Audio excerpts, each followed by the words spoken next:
Hello, my name's Rich Litvin, and I'm the co-author of a book called The Prosperous Coach, which seems to have really struck a chord in our field, in the field of coaching. I'm also the founder of 4PC. 4PC is a community of 40 of the top 4% of coaches and leaders and entrepreneurs. And I'm here today to talk about the 4 pillars of what it takes to be a high-performing coach. At the deepest cut, the first pillar is called deep inner work. And I say it's at the deepest cut because you really can't take a client any deeper than you've been willing to go yourself. When we do this work, we lead our clients on a journey, but if we haven't been willing to do this ourselves, then we can't take them and lead them powerfully wherever they choose and want to go, or sometimes don't want to go, but we'll come there. So deep inner work. There's a little concept I like, which is struggle, success, struggle. You know, as a young kid, I somehow got the message I needed to prove myself to my father. And I've lived that message out for much of my life. I'm constantly living into this place where I thought I needed to prove myself to my dad. And that internal struggle, that message I took on at a young age, and I lived into that. And if you live into this belief you need to prove yourself to somebody, you keep showing up trying to prove yourself. And it turns out that helped me become successful. I tried to please my dad by doing well on tests. I tried to prove myself by being successful in life, by being able to stand on a stage, command a room, be a leader. And none of it came from a healthy place. It came from my struggle, except it worked for me. And I got to a place where I had this success in my life. And the problem is, you can never have enough of what you don't really need. And all this striving didn't feed me.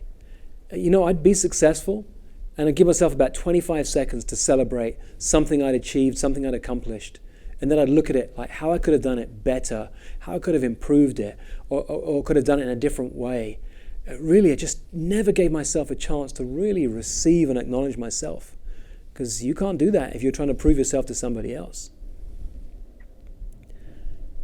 And then, this deep work that I'd been doing for years, the coaches I'd had, the coaching I'd been in, the trainings I'd gone to, the men's group I've been in for 7 years.